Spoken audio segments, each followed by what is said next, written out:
आचार्य रामचंद्र शुक्ल के बाद हम अगले आलोचक पर बात करें तो उनका नाम है विश्वनाथ प्रसाद मिश्र। विश्वनाथ प्रसाद मिश्र जिनका जन्म 1906 ईस्वी में और निधन 1982 में हो गया था। मिश्र जी शुक्ल संस्थान के प्रमुख लेखक हैं। बच्चन सिंह ने विश्वनाथ प्रसाद मिश्र का परिचय देते हुए लिखा कि मिश्र जी शुक्ल संस्थान के प्रमुख लेखक हैं। और जो अगला कथन है ये आप देखेंगे कि यूपी टीजीटी या फिर पीजीटी के एग्जाम में एक बार पूछा जा चुका है कि शुक्ल जी ने अपनी आलोचना के लिए सगुणोपासक भक्त कवियों को चुना तो मिश्र जी ने रीतिकालीन कवियों को।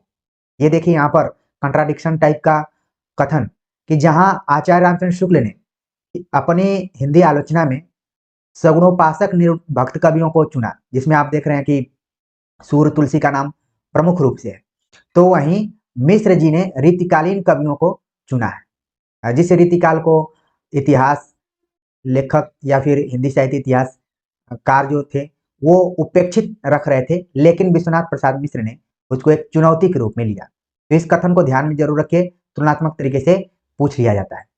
बिहारी और घनानंद उनके प्रिय कवि, इन कवियों ने उनकी काव्य दृष्टि का भी निर्माण किया। इस चुनाव में लाला भगवान दिन की भी प्रेरणा रही होगी। अब लाला भगवान दिन का नाम यहाँ पर आया तो आपके मन में इनकी रचना का नाम जरूर आ गया होगा कि बिहारी और देव। शुक्ल पद्धति पर ही उन्होंने भाव, भाषा, अलंकार, छंद, रस, ध्वनि आदि को अपनी आलोचना का प्रतिमान बनाया है। यानी कि विश्वनाथ प्रसाद मिश्र एकदम से आचार्य रामचंद्र शुक्ल को फॉलो कर रहे थे। हाँ, कुछ उन्होंने क्षेत्र अपने लिए निर्धारित किया था जो कि उपेक्षित रहा, और हर आलोचक का यही काम होता है, यही दायित्व भी होता है कि जिस एरिया का मूल्यांकन नहीं हुआ उस एरिया का मूल्यांकन वो कर सके। तो वही काम विश्वनाथ प्रसाद मिश्र ने किया। लेकिन यहाँ पर आप ध्यान में रखिए कि एक कालखंड जिसकी चर्चा यहाँ पर हमने रीतिकाल की बात की, इसको विश्वनाथ प्रसाद मिश्र ने क्या कहा, श्रृंगार काल। और ये शब्द सुझाया हुआ था आचार्य रामचंद्र शुक्ल ने और उसको इन्होंने मान लिया। तो ये प्राय परीक्षाओं में पूछा जाता है, दोनों तरीके से पूछा जाता है। सीधे सीधे पूछ लिया जाता है कि श्रृंगार काल किसने कहा, या फिर बोला जाता है कि सुझाव किसने दिया। जब सुझाव की बात आती है तो आचार्य रामचंद्र शुक्ल का नाम वहां पर आ जाएगा। आगे बात करते हैं इनकी पुस्तकों के बारे में। विश्वनाथ प्रसाद मिश्र की पुस्तकों का उल्लेख करते हुए बच्चन सिंह लिखते हैं, बिहारी की वाग विभूति, वांग्मय विमर्श, हिंदी का सामायिक समसामयिक साहित्य, हिंदी नाट्य साहित्य का विकास और हिंदी साहित्य का अतीत उनके आलोचनात्मक ग्रंथ हैं। अब देखिए यहाँ पर जितनी भी रेड पेन से सारी चीजें लिखी गई हैं ये बहुत ही इंपॉर्टेंट है। चाहे बिहारी की वाग विभूति, वांग्मय विमर्श, हिंदी का समसामयिक साहित्य, हिंदी नाट्य साहित्य का विकास, ये देखिए बहुत ही मोस्ट इंपॉर्टेंट रचना है, पूछा जा सकता है इसको। हिंदी साहित्य का अतीत जो कि दो कालखंडों में दो खंडों में बटा हुआ है, ठीक है ना, कालखंडों नहीं बल्कि दो खंडों में बटा हुआ है। इसके अतिरिक्त इन्होंने घन आनंद ग्रंथावली, पद्माकर ग्रंथावली, केशव ग्रंथावली, भिखारी ग्रंथावली इत्यादि ग्रंथावलियां निकाली हैं। तो देखिए यहाँ पर 4 ग्रंथावली तो हो ही गया परीक्षा पूछने लायक, ठीक है। तो पूछा जा सकता है कि विश्वनाथ प्रसाद मिश्र ने किन किन कवियों की ग्रंथावलियां प्रकाशित की हैं। तो इसमें घनानंद, पद्माकर, केशव और भिखारी दास का नाम आप ध्यान में रखिए। इन्होंने भी रामचरितमानस पर कुछ लिखा जो कि काशी राज संस्करण द्वारा प्रकाशित किया गया, तो संपादन भी किया है। उनकी आलोचना की प्रमुख विशेषता है उनकी अनाविल दृष्टि और निर्मल विवेचन। ये बच्चन सिंह का मानना है कि अगर विश्वनाथ प्रसाद मिश्र की आलोचना दृष्टि की खास विशेषता को देखें तो अनाविल दृष्टि और निर्मल विवेचन, यानी कि तटस्थ होकर इन्होंने एकदम से विवेचन किया है, मूल्यांकन किया है। वे रूढ़ियों को कभी नहीं स्वीकारते किंतु स्वस्थ परंपरा में उनका अटूट विश्वास है। ठीक, आगे हम चर्चा करते हैं कि इस श्रेणी में और कौन कौन से आलोचक रहे, जिसमें कृष्ण शंकर शुक्ल का नाम आपको ध्यान में रखना है। लाला भगवान दिन की पुस्तक का नाम हमने बताया। रमाशंकर शुक्ल रसाल का यहाँ पर देखिए नाम लिखा गया है। विनोद शंकर व्यास, श्याम सुंदर दास, ब्रजरत्न दास, गिरिजादत्त शुक्ल गिरीश, रामनाथ सुमन, राम कुमार वर्मा का नाम भी महत्वपूर्ण है अगर आलोचकों के दृष्टिकोण से देखें तो। लेकिन विस्तार से बच्चन सिंह ने इन पर कुछ नहीं लिखा है तो हम यहीं पर छोड़ते हैं। आगे देखते हैं कि शुक्ल जी के बाद हिंदी आलोचना किस तरीके की रही है और कौन कौन से आलोचक रहे। लिखते हैं बच्चन सिंह कि शुक्ल जी की कालावधि में ही उनकी विचारधारा से मुक्त होने का प्रयास आरंभ हो गया था। जिस समय शुक्ल जी का यश अपनी पूरी ऊंचाई पर जा पहुंचा था, उसी समय नंद दुलारे वाजपेयी ने शुक्ल जी की त्रुटियों का उल्लेख करते हुए नवीन पद्धति के निर्माण की चेष्टा की। तो यहाँ पर आप देख रहे हैं कि शुक्ल के बाद जो महत्वपूर्ण आलोचक है उनका नाम है नंद दुलारे वाजपेयी। और मैंने वीडियो लेक्चर में बोला था कि आप इन आलोचकों के बहाने तमाम विश्वविद्यालयों की भी यात्रा करेंगे। तो शुक्ल जी से वाजपेयी जी की टकराहट पहले पहल छायावादी काव्य संदर्भ में ही हुई। जिस छायावाद को का विरोध कर रहे थे रामचंद्र शुक्ल, उसी को लेकर शुक्ल जी और वाजपेयी जी में टकराहट हुई। ये इस पॉइंट को आपको ध्यान में रखना है। हजारी प्रसाद द्विवेदी और नगेंद्र के सामने भी शुक्ल जी का व्यक्तित्व इतनी दृढ़ता और अडिगता में स्थापित हो चुका था कि प्रत्यक्ष या परोक्ष रूप में अपनी स्वतंत्रता के लिए उनसे टकराना अनिवार्य था। यानी कि जब तक आचार्य रामचंद्र शुक्ल हिंदी आलोचना में शिखर पे थे, तब तक बहुतों की बोलने की हिम्मत नहीं हुई। लेकिन जैसे ही धीरे धीरे वो अपने आखिरी वक्त में पहुंचे, नंद दुलारे वाजपेयी शुरुआत करते हैं, धीरे धीरे हजारी प्रसाद द्विवेदी भी शुरुआत कर देते हैं, जो कि कबीर नाम की पुस्तक लिख देते हैं। इसके बाद नगेंद्र भी लिखना शुरू कर देते हैं। ठीक, अब क्या है कि शुक्ल जी की आलोचना दृष्टि से उनके परवर्ती जो भी आलोचक हैं, उनके बाद के जो आलोचक हैं, उनको भी सामना करना पड़ता है। इन तीनों समर्थ आलोचकों ने, यानी कि नंद दुलारे वाजपेयी, हजारी प्रसाद द्विवेदी और नगेंद्र, इन तीनों समर्थ आलोचकों ने शुक्ल जी से टकराकर एक और उनकी श्रेष्ठता को स्वीकार किया और दूसरी ओर अपने लिए नया मार्ग ढूंढकर हिंदी आलोचना को आगे बढ़ाया। नवीन पद्धति का निर्माण करके भी इन्हें सामान्यतः शुक्ल संस्थान के आलोचक के तौर पर ही जाना जाता है या फिर स्वीकार किया जाता है। तमाम लोग प्रयास किए, लेकिन इनको आचार्य रामचंद्र शुक्ल की ही परंपरा में जोड़ दिया जाता है। सबसे पहले बात करेंगे हम नंद दुलारे वाजपेयी के ऊपर, जिनका जो समय रहा 1906 से 1968। सबसे पहले वाजपेयी जी ने शुक्ल जी की सीमाओं को उद्घाटित किया। उन्होंने छायावादी काव्य के संदर्भ में शुक्ल जी के दृष्टिकोण को नवीन साहित्यिक संवेदना के उपयोग नहीं माना। उनका कहना था कि अपने पूर्वग्रह और द्विवेदी कालीन संस्कारों के कारण शुक्ल जी छायावादी काव्य के साथ न्याय नहीं कर सकते।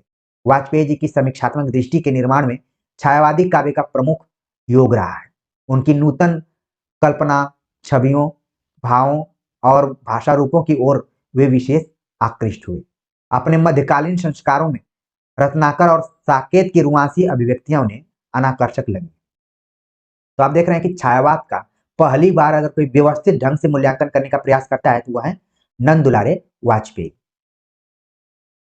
महावीर प्रसाद द्विवेदी के भाषा संबंधी परिष्कार एवं सुरुचिपूर्ण संपादन को महत्व देते हुए भी उनके साहित्य को उन्होंने अत्यंत साधारण कोटि का माना है। यानी कि आप देख रहे हैं कि नंद दुलारे वाजपेयी ने न सिर्फ आचार्य रामचंद्र शुक्ल की आलोचना की, बल्कि उनके पूर्ववर्ती महावीर प्रसाद द्विवेदी की भी उन्होंने खिंचाई की है। प्रेमचंद के आदर्श की भी वे अधिक प्रशंसा न कर सके। यानी एक साथ आप देख रहे हैं कि रामचंद्र शुक्ल, ठीक है, महावीर प्रसाद द्विवेदी और प्रेमचंद, तीनों को लपेट रहे हैं। उस समय के भारत नाम का एक पत्र निकलता था, उसमें प्रकाशित लेख उनकी नव योचित तेजस्विता, प्रखरता और पैनी दृष्टि के कारण छायावादी काल की आलोचना के दस्तावेज बन गए। सन 1941 में जब वे काशी हिंदू विश्वविद्यालय में प्राध्यापक नियुक्त होकर आए, उनकी दृष्टि में क्रमशः संतुलन आता गया। वह पेशा ही ऐसा है जो व्यक्ति को संतुलित बनाता है। ये कहीं ना कहीं बच्चन सिंह ने एक बार कटाक्ष किया नंद दुलारे वाजपेयी पर, और लिखते हैं कि और इसके साथ ही शंका पैदा होती है कि क्या वह धार को कुंठित तो नहीं करता। जो भी हो, किंतु इसके बाद वाजपेयी जी के लेखन में संतुलन और वैविध्य आया। यानी कि जो नंद दुलारे वाजपेयी हैं, शुरुआती दौर में थोड़े से आक्रामक रूप को अपनाते हैं, लेकिन बाद में धीरे धीरे वो क्या होने लगते हैं, डिफेंसिव होने लगते हैं, या फिर संतुलन को ध्यान में रखते हैं। आपने कई जगहों पर देखा, जीवन में भी देखा होगा कि शुरुआत में कई लोग आक्रामक दिखते हैं, लेकिन जैसे ही सच्चाइयों का पता चलता है, धीरे धीरे उनके जीवन में संतुलन भी आने लगता है। आगे बात करते हैं कि इस दौर में उनके कई ग्रंथ प्रकाशित हुए, जिसमें आधुनिक साहित्य, नया साहित्य, नए प्रश्न, कवि निराला, राष्ट्रीय साहित्य तथा अन्य निबंध। कवि निराला कई बार परीक्षाओं में पूछा जा चुका है और इन रचनाओं को भी ध्यान में रख सकते हैं, जो भी आलोचनात्मक पुस्तकें हैं। आधुनिक साहित्य और नया साहित्य नए प्रश्न में संग्रहित निबंधों में उनका संतुलन देखा जा सकता है। साकेत, कामायनी, प्रेमचंद, गोदान आदि निबंध इसलिए लिखे जान पड़ते हैं कि 20वीं शताब्दी में लिखे संकलित निबंधों को संतुलित किया जा सके। तो यहाँ पर आप देख रहे हैं कि नंदुलारे वाजपेयी ने दो अपना रूप दिखाया है। पहला रूप आक्रामकता का, दूसरा रूप संतुलन का। आगे है कि इन निबंधों में वाजपेयी जी ने किसी आलोच्य ग्रंथ पर अपने पूर्वग्रह को लादा नहीं है, बल्कि इन ग्रंथों को स्वयं समीक्षा सरणी के रूप में ग्रहण किया है, यानी कि खुद का प्रतिमान स्वीकार करते हुए इसको ग्रहण किया। इनकी आलोचना करते समय उनमें अनुस्यूत आधुनिकता और नवनिर्माण के प्रयास को बराबर दृष्टि में रखा गया है।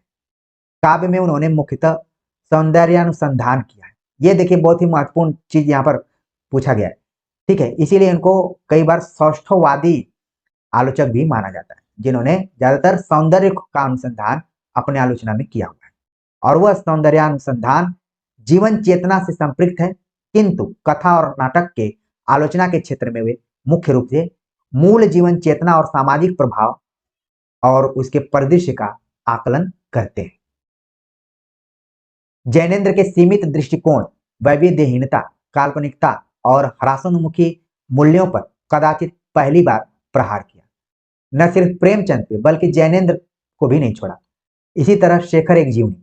ऐसे लगता है कि नंदलारे वाजपेयी के जन्मजात शत्रु हैं अज्ञेय, और जब इन्होंने प्रयोगवाद शुरू किया तो एक बहुत ही फेमस कोटेशन आता है कि बैठे ठाले का धंधा है, कुछ ऐसे करके कोटेशन आता है, ठीक है। तो अज्ञेय का भी उन्होंने विरोध किया है। तो शेखर एक जीवनी के संबंध में वे एक प्रश्न उठाते हैं कि कला और निरीक्षण संबंधी लेखक की मार्मिकता और गहरी पैठ हमको कहाँ ले जाती है। अश्क के उपन्यास संसार को वे सजीव पर उसके प्राणियों को निर्जीव कहते हैं। जाहिर है कि वे कलागत प्रवणता को, स्वयं सिद्धि और मनोवैज्ञानिक पैठ को आत्मसाध्य नहीं मानते। इनके साथ उच्चतर नैतिक मूल्यों का समीकृत होना भी अनिवार्य है। प्रसाद के नाटकों को स्वच्छंदतावादी और लक्ष्मी नारायण मिश्र के नाटकों को पुनरुत्थानवादी कहना उनके मौलिक चिंतन और यथार्थ की पहचान का परिचायक है। तो इस कोटेशन को जरूर ध्यान में रखिए, पूछा जा सकता है कि किसने प्रसाद के नाटकों को स्वच्छंदतावादी और लक्ष्मी नारायण मिश्र के नाटकों को पुनरुत्थानवादी कहा है। वैसे लक्ष्मी नारायण मिश्र के नाटकों को आप पढ़ेंगे तो यहाँ बोला जाता है कि समस्या प्रधान नाटक इन्होंने लिखा हुआ है, ठीक। नए छायावादी काव्य के मार्ग में पड़ने वाले समस्त अवरोधक तत्वों का वाजपेयी जी ने जबरदस्त विरोध किया है। रस की अलौकिकता को उन्होंने पाखंड कहा है। ये देखिए यहाँ पर महत्वपूर्ण कोटेशन है कि रस की अलौकिकता, अनिर्वचनीयता को उन्होंने क्या कहा, पाखंड कहा। उन्होंने लिखा कि हम कला के लिए कला को व्यर्थ दोष देते हैं, हमारा अलौकिक सानंद रसवाद भी उससे कम नहीं रह गया।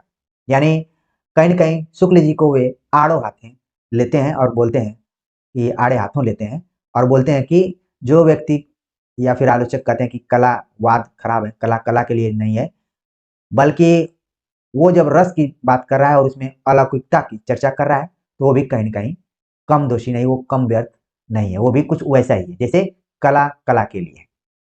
आधुनिक समीक्षा के लिए वे रसवाद को बहुत उपयोगी नहीं मानते, यानी कि रसवाद का देख रहे हैं कि आप विरोध दिखाई पड़ रहा है। आधुनिक युग का समीक्षक कवि का मानसिक और कलागत विकास देखने का प्रयास करता है, उसके व्यक्तित्व और परिवेश से परिचित होकर कृति का संश्लिष्ट चित्र प्रस्तुत करता है। रस संप्रदाय पर अकर्मण्यता का आरोप करते हुए उन्होंने कहा कि रसवाद अपने संरक्षण में निम्न से निम्न कवियों को प्रश्रय देता रहा है। तो यहाँ पर आप देख रहे हैं कि जो नंदलारे वाजपेयी इन्होंने रसवाद के बहाने अपने पूर्ववर्ती जो आलोचक हैं आचार्य रामचंद्र शुक्ल, उनका भी एक तरीके से मूल्यांकन किया है और आलोचना भी की। रस संप्रदाय पर उन्होंने अकर्मण्यता का आरोप लगाया हुआ है। निराला के प्रसंग में उन्होंने लिखा है कि प्राचीन काव्य कहते हैं कि ध्वनि मूलक काव्य श्रेष्ठ है, पर इस आग्रह को हम हद से बाहर लिए जा रहे हैं। नवीन काव्य जिस नैसर्गिक अदम्यता को लेकर आया है उसमें यह संभव नहीं कि वह परंपरा प्राप्त नैसर्गिक ध्वन्यात्मकता का अनुसरण करता चले। प्रचलित प्रणाली को तोड़ने में, नवीन युग का संदेश सुनाने में काव्यक्रम प्राप्त मर्यादाओं को उखाड़ फेंकता है। अभिधा की प्रणाली इस स्पष्टवादी मनोवृत्ति के अनुकूल है। इधर हिंदी समीक्षा में भाषा के विवेचन पर अधिक बल दिया जाने लगा है। अमेरिकी नई आलोचना का प्रभाव भी हिंदी आलोचना पर पड़ा है। तो ये तो बच्चन सिंह अपने समकालीन आलोचकों को याद करते हुए लिख रहे हैं। काव्य की संरचना को लेकर अमेरिकी नए आलोचक श्री शिकागो संस्थान के आलोचकों ने बहुत कुछ लिखा है, पर नए आलोचक आलोचना का संबंध केवल भाषा संरचना तक ही मानते हैं। तो ये कहीं न कहीं इनडायरेक्टली अज्ञेय जैसे आलोचकों के ऊपर कटाक्ष या फिर व्यंग है। मूल्यों और संवेदनाओं से उनका कोई ताल्लुक नहीं होता। उन्होंने लिखा है, पिछले कुछ समय से हिंदी के कुछ समीक्षक भाषा और उसके प्रयोग की सटीकता को काव्य का एकमात्र महत्वपूर्ण तत्व बना रहे हैं, परंतु हमें उन संवेदनाओं के स्वरूप और वैशिष्ट्य की भी छानबीन करनी पड़ेगी जिनके फलस्वरूप नई शब्दावली का आग्रह किया जाता है। भाव और संवेदनाओं के स्वरूप का ध्यान रखे बिना केवल भाषा के परिमार्जन और नवीनीकरण की चर्चा करना या भाव न करना अपने में एकांगी परिमाप है। काव्य के दोनों पक्षों का कवि की संवेदना और उसकी अभिव्यक्ति का समन्वित विवेचन ही काव्य समीक्षा के लिए उपादेय हो सकता है।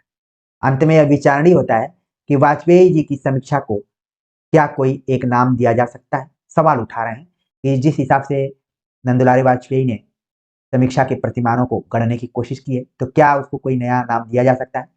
नया नाम देने में आगे यही कहा जाता है क्या कि जब वे रस संप्रदाय की अकर्मण्यता पर प्रहार करते हुए कहते हैं कि वह कला के लिए कला के समांतर है, तो उन्हें शुक्ल जी की परंपरा में कैसे रखा जा सकता है, यानी कि अलग रखा जा सकता है। वाजपेयी जी को प्राय छायावादी, स्वच्छंदतावादी, सौष्ठववादी, रसवादी, आध्यात्मवादी समीक्षक कहा गया है। ये देखिए आपकी परीक्षाओं के लिए काफी इंपॉर्टेंट फैक्ट्स हैं कि नंदलाल वाजपेयी को कई बार छायावादी, स्वच्छंदतावादी, सौष्ठववादी, मैंने पहले इसके बारे में चर्चा की थी, आध्यात्मवादी समीक्षक भी कहा गया है। ये सारे नाम इस बात के सूचक हैं कि उनकी समीक्षा पर किसी वाद का अधिकार नहीं रहा। जैसे बहुत सारे आलोचक हैं जो कि एक खास वाद से जुड़ जाते हैं, लेकिन यहाँ पर वाजपेयी जी का आप देख रहे हैं कि आलोचक व्यक्तित्व काफी विस्तृत है और इसमें विविधता भी शामिल है। छायावाद, रहस्यवाद, प्रगतिवाद में खासी दिलचस्पी लेते हुए भी वे वादग्रस्त नहीं है, किंतु शुक्ल जी की भांति उन्होंने वादों का एक तरफा खंडन नहीं किया है, पर उनके छायावाद के विवेचन में रहस्यवाद की ताक झांक है। तो इस कथन को ध्यान में रखिए। यहाँ पर बच्चन सिंह को जब जब मौका मिल रहा है तब तब वो तमाम आलोचकों की भी आलोचना कर रहे हैं। आगे लिखते हैं कि वाजपेयी जी ने स्वयं रस का खंडन न करके रसवाद का खंडन किया। शुक्ल जी ने रस को मनोवैज्ञानिक भूमि पर प्रतिष्ठित किया और वाजपेयी जी ने उसके विस्तार पर आग्रह किया। ये देखिए कथन आप ध्यान में रखिए कि बच्चन सिंह का दोनों की तुलना की गई, शुक्ल जी की और वाजपेयी जी की। वे निराला के संदर्भ में बुद्धित तत्व और अभिधात्मक काव्य शैली को काव्य सीमा में समाविष्ट करते हैं। वे वैयक्तिकता को अधिकाधिक सामाजिक बनाने के पक्षपाती हैं। रूढ़ियों का वे कहीं समर्थन नहीं करते, रूढ़ियां चाहे वैयक्तिक हो या सामाजिक। काव्य समीक्षा के मान के रूप में मुख्यतः दो ही वस्तुएं उनके सामने आती हैं, भावात्मक निष्पत्ति और रूपात्मक सौंदर्य। यानी कि आप देख रहे हैं कि नंदलाल वाजपेयी की समीक्षा में दो मुख्य रूप से इनके प्रतिमान है, भावात्मक निष्पत्ति कैसे हुई है और रूपात्मक सौंदर्य क्या है। इसीलिए इनको सौष्ठववादी और सौंदर्यवादी आलोचक के तौर पर भी देखा जाता है। उन्होंने कहा है कि वाद कोई भी हो, कविता की संवेदनाएं कैसी हैं, किस कोटि की हैं, उसका वाह्य और अंतरंग सौंदर्य हमारी चेतना और सौंदर्य दृष्टि को किस रूप में और किस कारण प्रभावित करता है, मेरे लिए इतना ही ज्ञातव्य है। और यही इनके क्या है, आलोचना का मूल तत्व भी है। अब हम बात करते हैं अगले जो आलोचक है, उनका नाम है शांति प्रिय द्विवेदी। शांति प्रिय द्विवेदी, इनको छायावादी कविता के समर्थक आलोचक के तौर पर जाना जाता है। और ये प्रश्न आ भी चुका है पिछले साल के क्वेश्चंस में कि छायावादी कविता के समर्थक आलोचक कौन है, तो शांति प्रिय द्विवेदी। अब यहाँ पर द्विवेदी जी प्रयोग किया गया है, तो ये शांति प्रिय द्विवेदी है। आपको महावीर प्रसाद द्विवेदी, हजारी प्रसाद द्विवेदी को नहीं समझना है। बच्चन सिंह के दिमाग में पता नहीं क्या आया कि इन्होंने शांति प्रिय द्विवेदी का जो शारीरिक स्ट्रक्चर गठन है उसके बारे में कुछ यहाँ बताना चाहा उन्होंने। लिखते हैं कि शरीर से दुबला पतला, ठिगना, कानों से बधिर शांति प्रिय द्विवेदी आंतरिक सौंदर्य चेतना से समृद्ध थे। अक्सर हम ऑनलाइन किताबों में शांति प्रिय द्विवेदी की रचनाओं के बारे में पढ़ लेंगे, उनकी आलोचना दृष्टि की एक आकलाइन पढ़ लेंगे, लेकिन यहाँ पर बताया जा रहा है कि वो कम सुनते थे। ठीक है, फिर भी उन्होंने हिंदी साहित्य में कुछ काम किया है और देखने से तो ऐसे लग रहा है कि बहुत इनकी ज्यादा हाइट नहीं रही होगी। वे अपने जीवन काल में भी उपेक्षित थे और मरने के बाद भी उपेक्षित रहे, और बहुत कम लोग शांति प्रिय द्विवेदी पर भी आलोचनात्मक काम किए होंगे। शायद अगर किसी का दिल पिघले तो जरूर एक बार आप प्रयास कीजिए। लेकिन कहा जा रहा है कि छायावादी आलोचना के प्रतिनिधि आलोचक वे ही थे, शांति प्रिय द्विवेदी। उनकी आलोचना की भाषा पर छायावादी कविता का गहरा रंग था, इसलिए आलोचना की भाषा भी कवित्वमय हो जाती थी, पर उनकी प्रभाववादी आलोचना का अपना महत्व है। और इन्होंने कामायनी को उपनिषद से तुलना की, ये भी सवाल पूछा गया है, आप इसको ध्यान में रख सकते हैं। ये तो हो गए शांति प्रिय द्विवेदी। आगे इनकी कुछ और महत्वपूर्ण तथ्यात्मक जानकारियां हैं कि यदि छायावादी कविता और शांति प्रिय द्विवेदी की आलोचनात्मक भाषा का तुलनात्मक अध्ययन किया जाए तो तत्कालीन भाषिक बनावट, बिंब निर्माण और ऐतिहासिक परिप्रेक्ष्य पर नया प्रकाश पड़ सकता है। तो देखिए यहाँ से आप एक पीएचडी का टॉपिक बना सकते हैं कि शांति प्रिय द्विवेदी और उस समय की आलोचनात्मक भाषा का तुलनात्मक अध्ययन। ठीक है, या फिर शांति प्रिय द्विवेदी की आलोचनात्मक भाषा का तुलनात्मक अध्ययन। और इसके लिए टूल्स क्या है कि तत्कालीन भाषिक बनावट, बिंब निर्माण और ऐतिहासिक परिप्रेक्ष्य, इन तीनों के आधार पर। तो जो विद्यार्थी पीएचडी के टॉपिक्स को लेकर चिंतित हैं, तो यहाँ से एक उनको क्लू मिला होगा, देख सकते हैं। शांति प्रिय द्विवेदी की कुछ आलोचनात्मक कृतियां हैं जो कि परीक्षाओं में खूब पूछी जाती हैं। ठीक है, जिसमें साहित्यिकी, कवि और काव्य, कवि और कर्तव्य नाम से महावीर प्रसाद द्विवेदी लिखा, लेकिन यहाँ पर कवि और काव्य, सामयिकी, संचारिणी खूब पूछा जाता है, तथा युग और साहित्य, इनकी आलोचनात्मक पुस्तकें हैं। सुमित्रा नंदन पंत पर इनकी इकलौती पुस्तक है जिसका नाम है ज्योति विहग, जो कि अपने समय में चर्चा के तौर पर जानी जाती है। ये काफी चर्चित बुक रही। तो देखिए रचनात्मक इनका जो भी लेखन है ये परीक्षाओं के दृष्टिकोण से बहुत ही इंपॉर्टेंट है, इसको आप नोट कर लीजिए। आगे बात करते हैं हजारी प्रसाद द्विवेदी के ऊपर। हजारी प्रसाद द्विवेदी जिनको कि हम इतिहास लेखन में भी पढ़ते हैं, साथ में निबंधों में पढ़ते हैं, उपन्यासों में पढ़ते हैं, बहुत ही प्रतिभा के धनी साहित्यकार हजारी प्रसाद द्विवेदी दूसरे आलोचक हैं जिनकी आलोचनात्मक उपलब्धियां महत्वपूर्ण और संग्रहणीय हैं।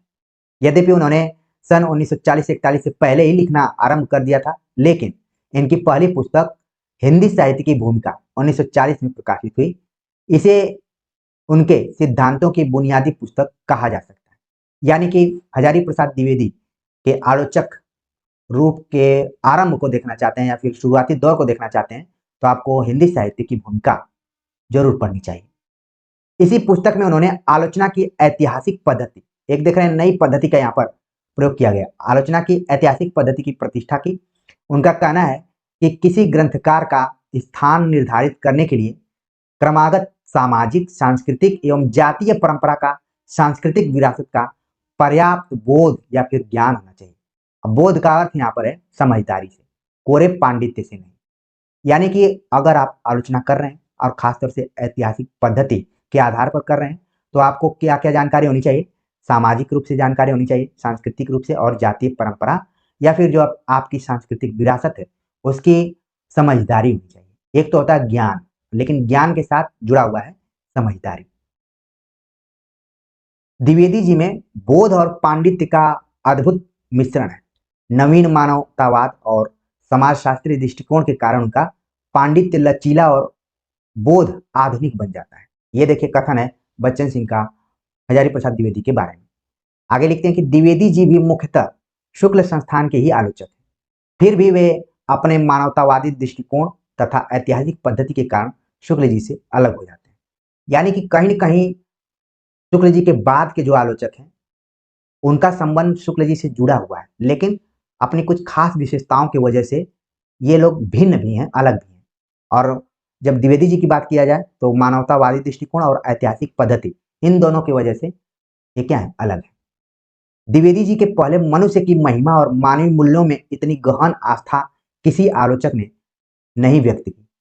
आचार्य शुक्ल भी मनुष्य के उदात्त आदर्शों के प्रति आस्थावान रहे हैं, किंतु उनकी आस्थाएं वर्णाश्रम धर्म की चौहद्दी में बहुत कुछ सीमित थी।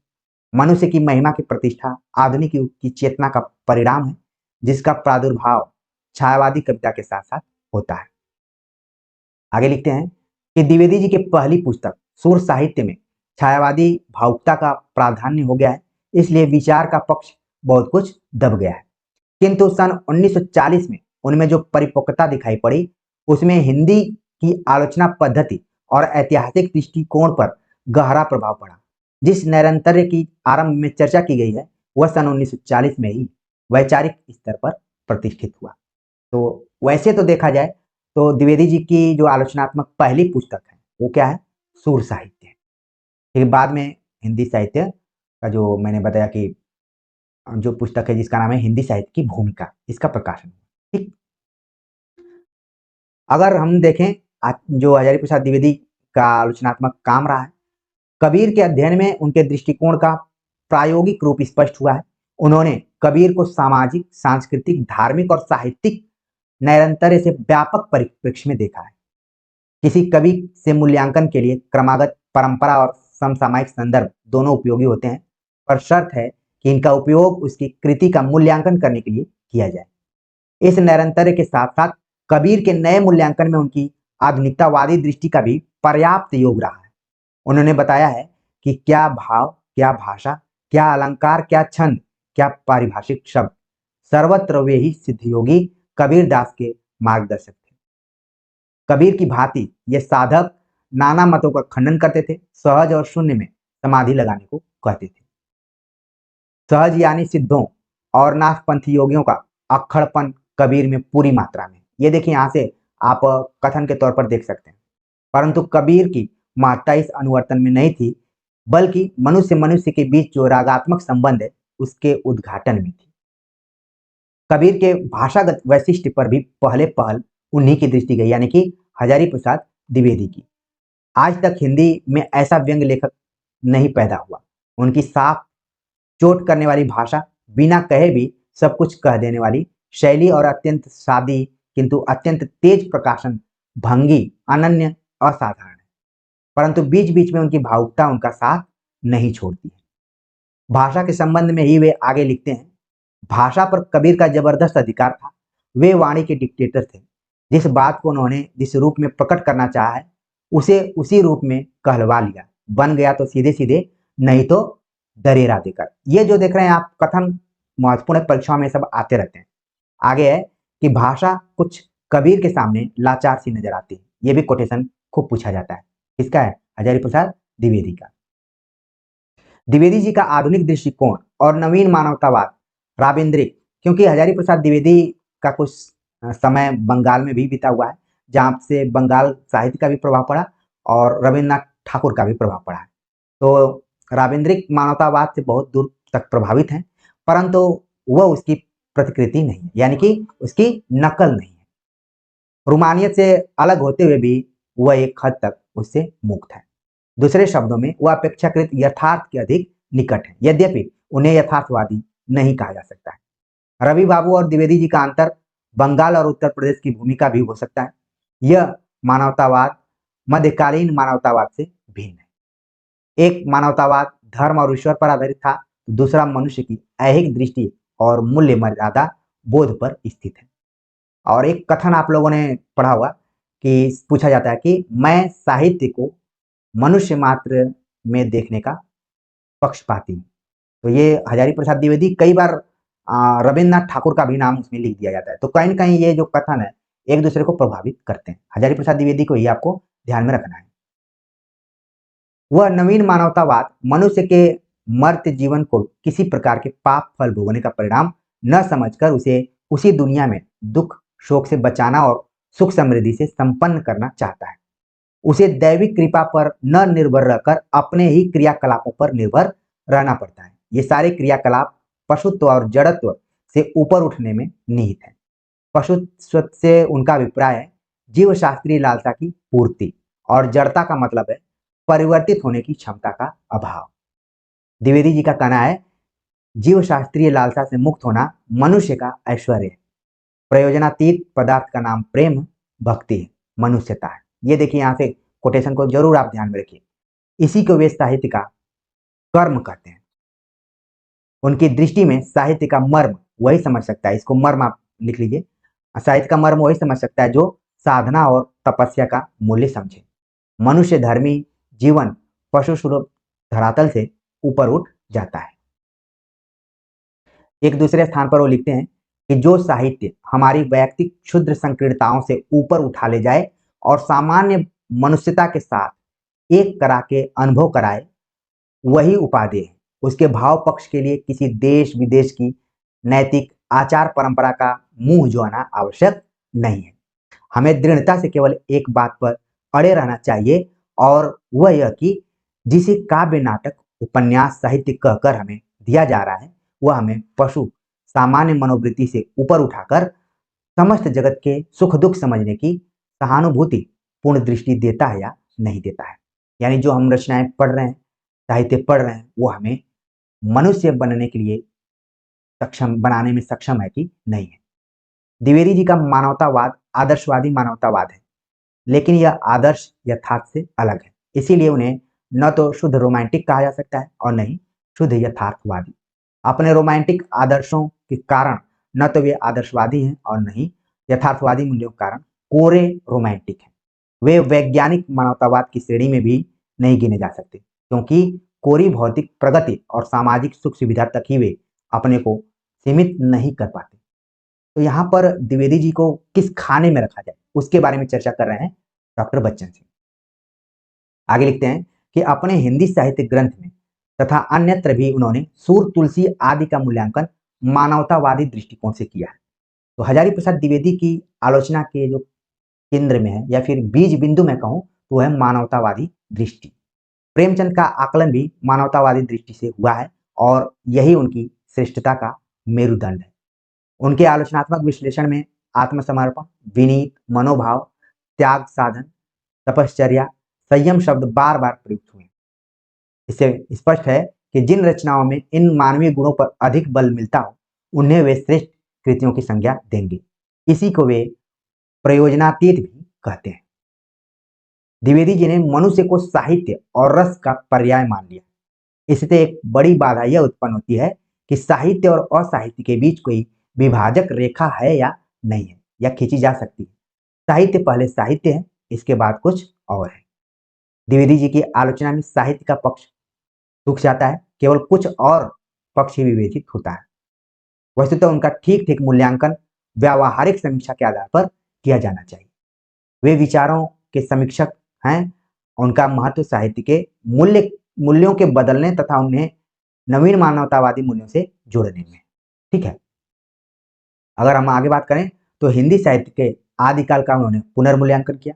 कबीर के विवेचन में परंपरा से मुक्त रहे, काव्य संबंधी स्थिर मान्यताओं पर प्रश्न चिन्ह लगाया, बिहारी की रीति बद्धता या रीति सिद्धता का विरोध किया या फिर इस पर विचार किया उन्होंने, जो उन्हें उन समीक्षकों की कोटि में रखती है जो समय समय पर युगानुरूप नए मूल्यांकन पर जोर देते हैं। तो अगर हम हजारी प्रसाद द्विवेदी को आलोचक के तौर पर देखें तो उनका जो काम है, आदिकाल का मूल्यांकन किया, कबीर का मूल्यांकन किया, साथ में तमाम अपने जो पूर्ववर्ती या फिर समकालीन आलोचक हैं उनकी मान्यताओं को लेकर भी थोड़ा चिंतन मनन किया। साथ में यहाँ पर एक बहुत बड़ी बात कही जा रही है कि अक्सर हम बिहारी को रीति सिद्ध कवि के तौर पर देखते हैं, तो यहाँ पर उन्होंने मूल्यांकन किया है, ठीक है, कि बिहारी रीतिबद्ध में है कि रीति सिद्ध में, इसका भी उन्होंने जिक्र किया है। तो कुछ ये सब पॉइंट्स हैं जो कि हजारी प्रसाद द्विवेदी के अंदर आलोचक के गुण को दिखाते हैं।